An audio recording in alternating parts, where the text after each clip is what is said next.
So many people enter the workforce believing that having been an A student will set them up for success, even entitle them to faster progression because their presumed superior intelligence allows them to have right answers to the business problems that they encounter.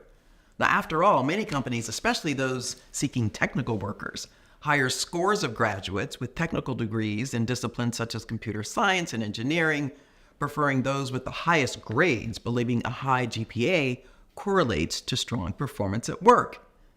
The truth in the real world is that there are few right answers, and even if you do turn in your work complete and on time, it doesn't mean you will ascend to the leadership ranks more quickly, though you might become a domain expert. The meritocracy that exists in education, where test scores primarily determine grades, is not the same as what one would expect or hope for in the workplace. Long hours and a comprehensive work product might keep you in the game, but they won't necessarily get you noticed, and certainly don't guarantee the promotion, raise, or bonus, at least not necessarily when you expect them.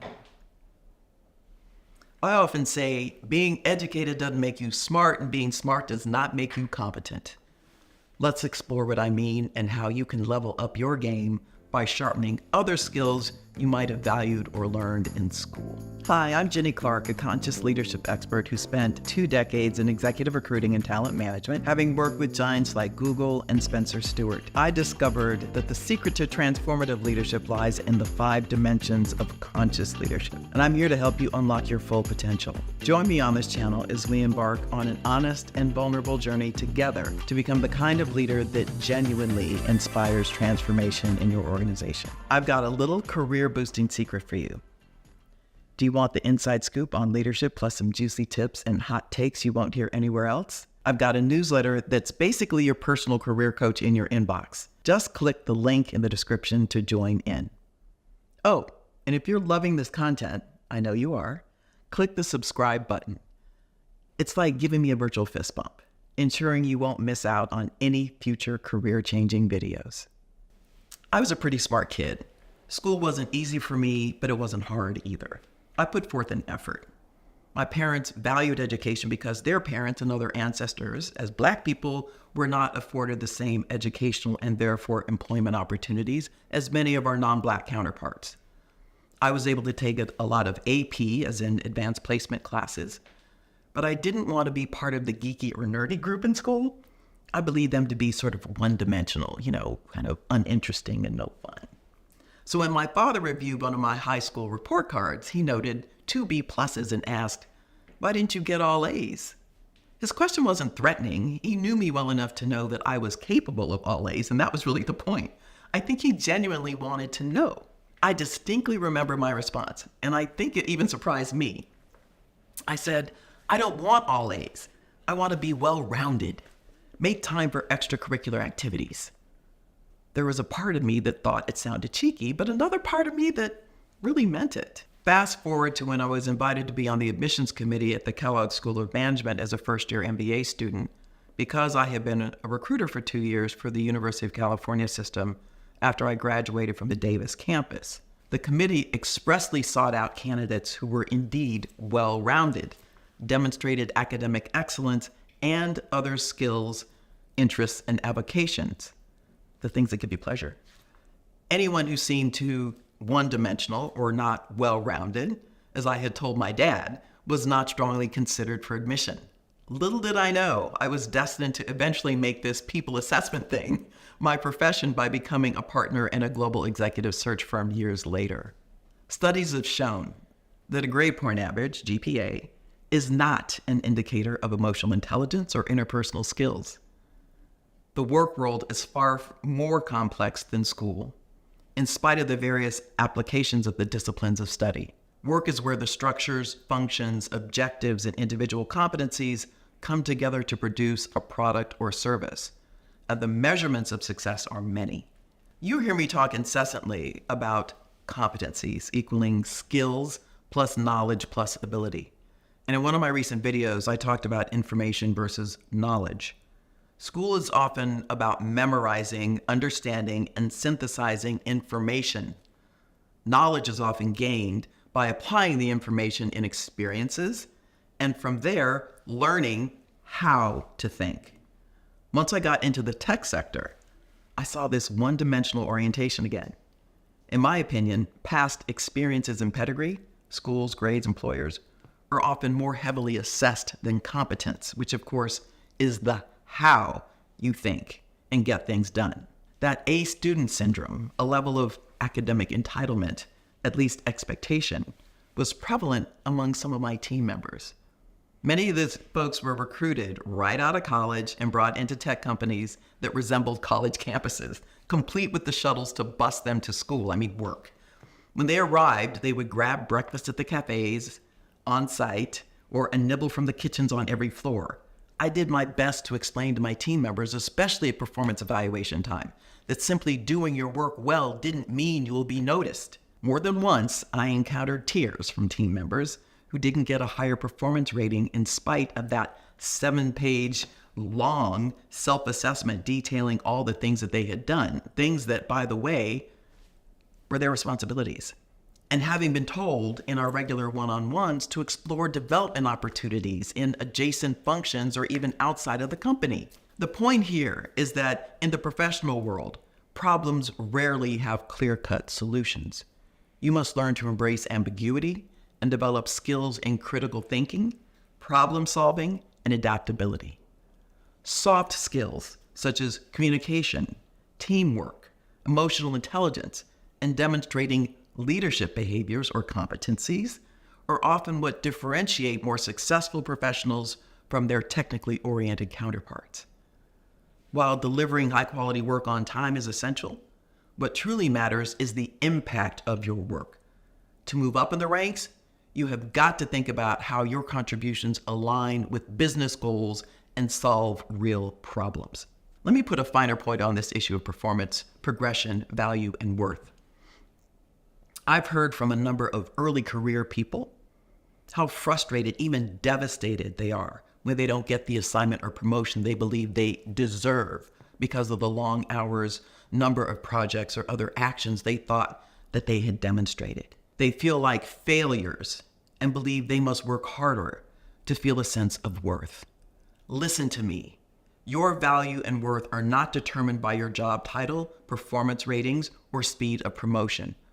Don't you dare compromise your mental and physical health clinging to the belief that you were on a prescribed timeline like the grades in school, and that if you don't achieve it, you have failed. You are not operating in a meritocratic environment. There is great subjectivity in the workplace. There are countless forces factoring into advancement and promotion decisions.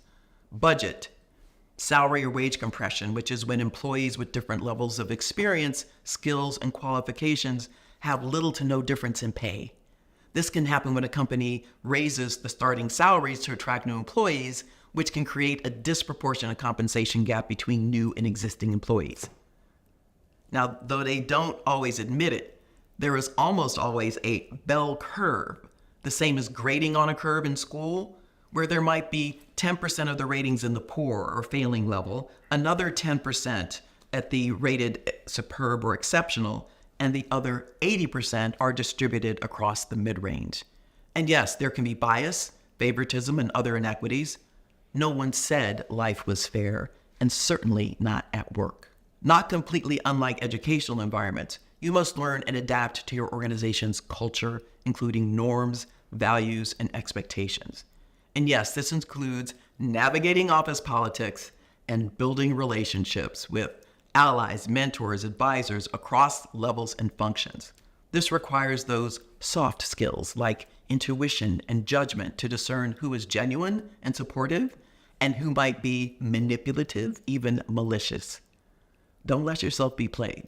Some people do resort to schoolyard tactics to win favor in what is almost always a competitive situation, even your colleagues. If I've said it once, I've said it 100 times. Actively seek feedback from your supervisors, peers, subordinates, and mentors. Resist being overly sensitive to critical feedback. Instead, consider what you can learn, integrate, and adapt. It doesn't mean you're a failure, nor are you selling out. You're playing the game. Let humility and confidence reign. No one is perfect. I don't care how many A's you've had in your lifetime, it should always be about continuous learning and improvement. Let that be your goal, especially in the early stages of your career. As I said at the beginning of this video, being educated doesn't make you smart, and being smart does not make you competent.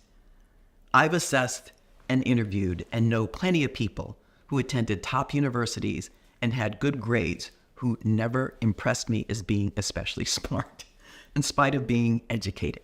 And even for those who were smart, at least book smart, they haven't always learned or mastered the other skills and behaviors that allow them to be highly effective, whether as an individual contributor or the leader of a team.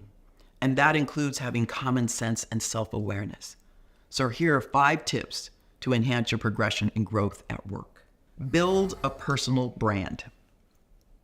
Your brand goes beyond your technical or functional skills. This could include your reputation for reliability, innovation, collaboration, and other strengths and personal characteristics. Network strategically.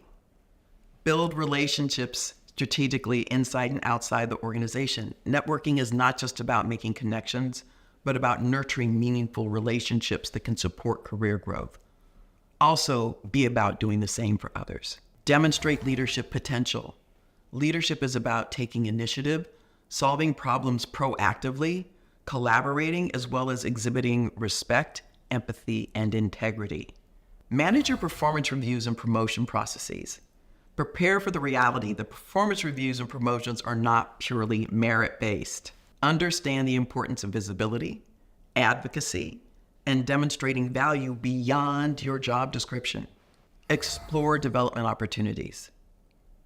Encourage exploration of development opportunities beyond your immediate role. I'm talking about cross-functional projects, skill-building workshops, even external courses and certifications. Here's what I want you to take away. Navigating the professional world beyond academic success is nuanced.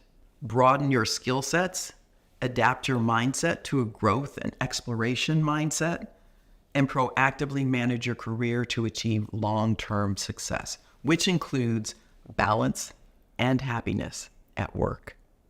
I get it. Taking that first step can feel daunting. I've been there too. But here's the thing. You've got strengths you might not even realize yet. I put together a free career mapping framework to help you uncover those hidden talents and chart your own path forward. It's not about changing everything overnight. It's about starting to see your potential clearly. Ready to explore? The framework's waiting for you. Just click the link in the description. Your future self will thank you for taking this small but powerful step today.